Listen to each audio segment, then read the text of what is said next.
Dear students, आज हम H के दास एक्सरसाइज 3.6 क्वेश्चन नंबर 22 से लेकर डियर स्टूडेंट्स 24 तक डिस्कस करेंगे। तो डियर स्टूडेंट्स, अगर आप हमारे चैनल्स पर नए हैं तो प्लीज़ चैनल को लाइक, सब्सक्राइब एंड शेयर ज़रूर करें। तो डियर स्टूडेंट्स, अभी तक मैंने 3.6 के करीब 21 तक मैंने क्वेश्चंस करा रखे हैं 1 बाय 1 करके।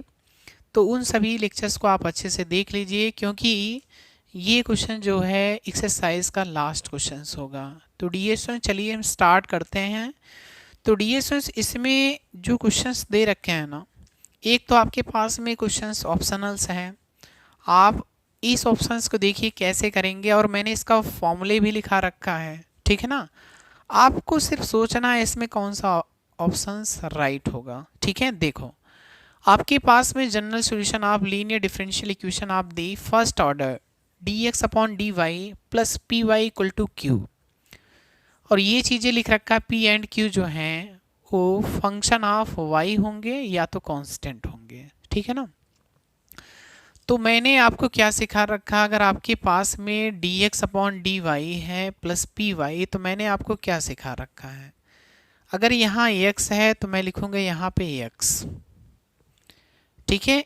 इसके बाद हम लोग क्या लिखते हैं, इंटीग्रेटिंग फैक्टर्स इक्वल टू, आपके पास में डियर स्टूडेंट्स इंटीग्रेशन फिर इंटीग्रेटिंग फैक्टर्स लिखते थे इनटू क्यू लिखते थे इनटू कितना, आपके पास में अगर ये y के रेस्पेक्ट में हो रहा है तो इसका मतलब आपके पास में जो इंटीग्रेशन होगा वो किस में होगा, y के रेस्पेक्ट में, ठीक है।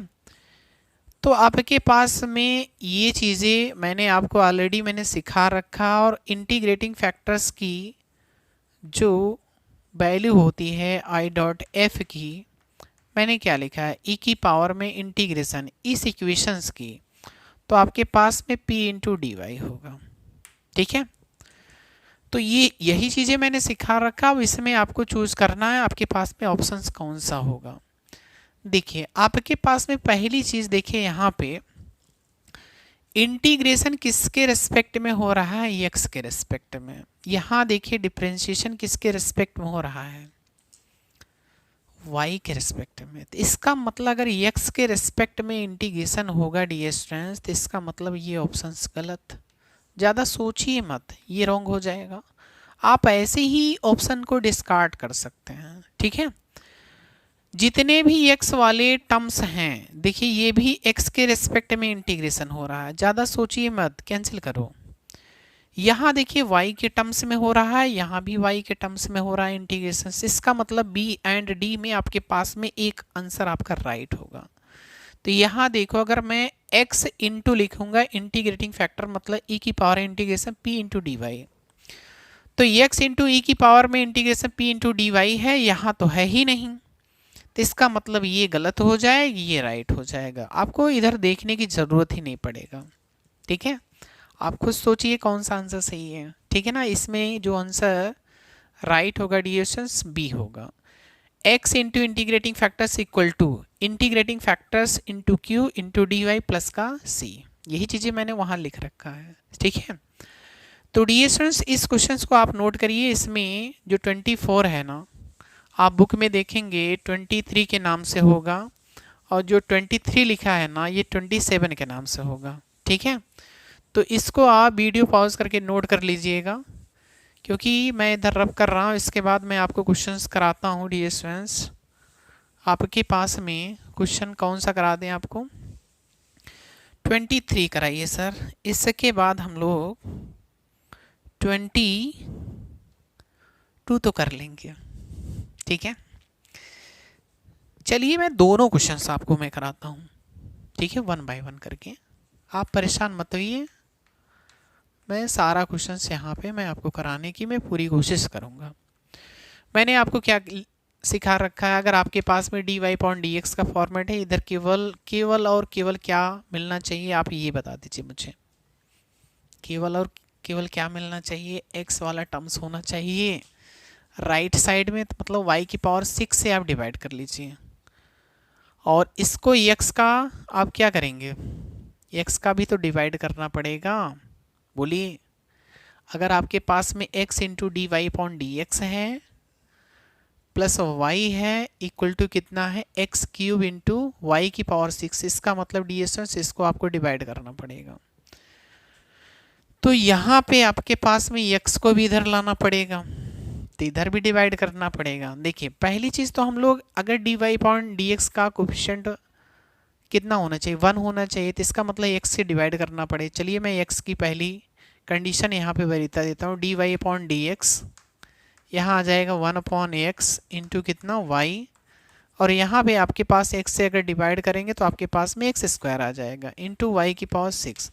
अब y की पावर 6 से आप डिवाइड कर दीजिए, y की power 6 into D Y upon D x plus आपके पास में यहाँ पे क्या मिलेगा, एक तो y कैंसिल हो जाएगा, तो आपके पास में क्या मिलेगा 1 upon x into 1 upon Y की पावर 5, ठीक है, इक्वल टू आपके पास में एक्स स्क्वायर।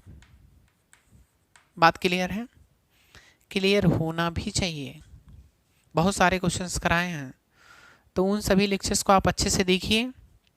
कहीं अगर आपको डाउट होता है तो आप हमारे व्हाट्सएप नंबर पे मैसेज करिए, हम उन क्वेश्चंस को सॉल्व करके आपको ज़रूर सेंड करेंगे, ठीक है।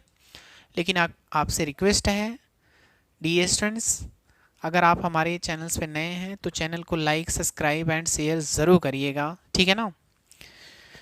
तो डी स्टूडेंट्स हम यहाँ पे लेट करेंगे, लेट क्या करेंगे 1 अपॉन वाई की पावर 5 इक्वल टू आपके पास में टी लेट करना पड़ेगा। अब इसको अगर हम ऊपर ले जाएंगे तो आपके पास ये आएगा माइनस का 5, ठीक है, हम डिफरेंशिएशन भी कर रहे हैं, इंटू वाई की पावर में आपके पास में कितना होगा माइनस का 6 हो जाएगा, into D Y upon D X होगा इक्वल टू आपके पास में D T upon D X होगा। तो आपके पास में यहाँ पे क्या मिलेगा, यहाँ पे देखिए 1 अपॉन वाई की power 6 into D Y upon D X, और ये जो माइनस का 5 है ना, आप इसको इधर लाओ, तो आपके पास में minus 1 upon 5 into d T upon D x, ठीक है। आप इस इक्वेशन को 3 लेट करिए। बात क्लियर है ना? क्लियर होना भी चाहिए, ठीक है। अब यहाँ पे आप क्या करेंगे, हम इसकी वैल्यू पुट करेंगे और कुछ भी नहीं करेंगे।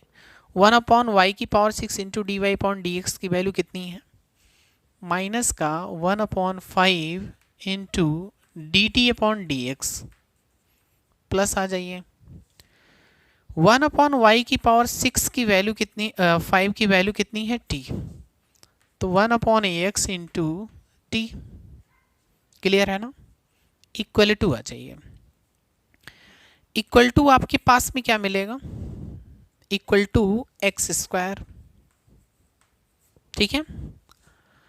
तो हमने सारी वैल्यूज हमने पुट कर दिया इक्वेशन 1 में, ठीक है। अब ये माइनस का 1 अपॉन 5 इसका मतलब मल्टीप्लिकेशन होगा, तो आपके पास में यहाँ पे क्या आएगा D T upon D X, और ये पॉजिटिव है डी एस तो नेगेटिव हो जाएगा, minus 5 upon x into t आ जाएगा, और इधर भी तो मल्टीप्लिकेशन होगा, तो इसका मतलब कितना होगा माइनस का 5x स्क्वायर, ठीक है।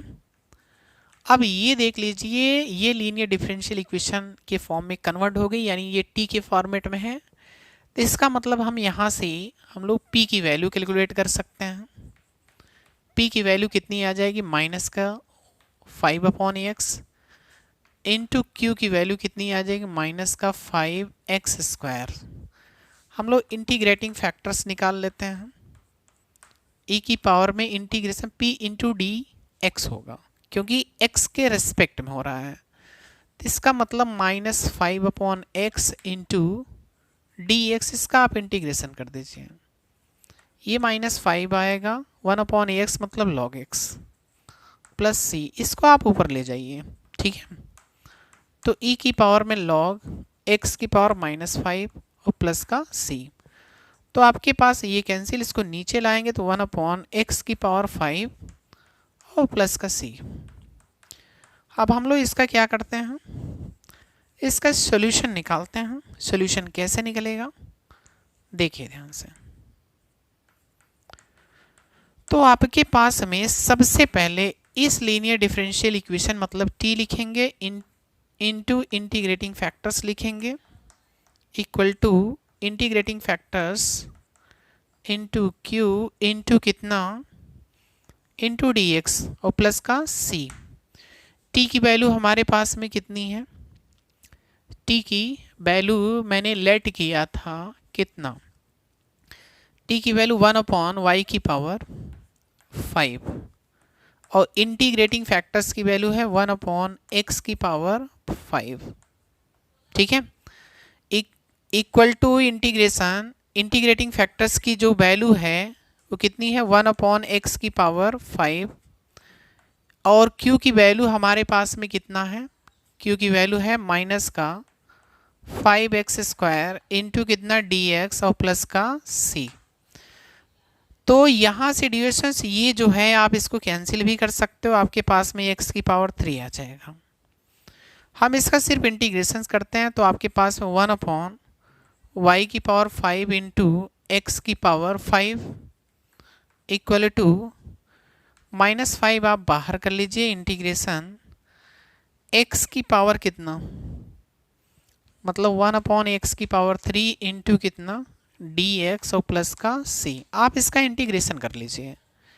इंटीग्रेशन कितना हो जाएगा? माइनस का 5 इंटू आपके पास में -3 + 1 करेंगे यानी x की पावर -2 मिलेगा, नीचे भी -2 आएगा, इसका मतलब 1/2x² लिख दीजिए। ठीक है, माइनस लिखेंगे और प्लस का c और ये इससे कैंसिल कर दीजिए तो आपके पास में कितना आ गया? 5/2x² और प्लस का c और इधर कितना आ रहा है? 1/y की पावर 5 इंटू एक्स की पावर 5। तो ये डिविजन्स आपके पास में ये फाइनल आंसर हो जाएगा। देखिए यहाँ पे आपके पास में ये आंसर मैच कर गया। ठीक है, और इसी तरह क्वेश्चन देखिए, ये मैं आपको बता रहा हूँ इसमें करना क्या है, ध्यान से देखिएगा। आपके पास में क्वेश्चन नंबर 22 में ये dy/dx का फॉर्मेट है, इसका मतलब 1/y² लिखेंगे, इसका मल्टीप्लिकेशन करेंगे 3y² आएगा, यहाँ पे x इंटू वाई क्यूब आ जाए इक्वल टू x मिलेगा। y क्यूब को हम लोग क्या करेंगे?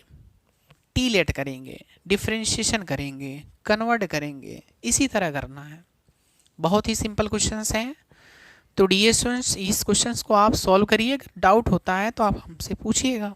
ठीक है, तो डियर स्टूडेंट्स अगर आप हमारे चैनल्स पे नए हैं तो चैनल को लाइक, सब्सक्राइब एंड शेयर ज़रूर करें। तो आज का लेक्चर हम यहीं पे फिनिश करेंगे। Thank you very much.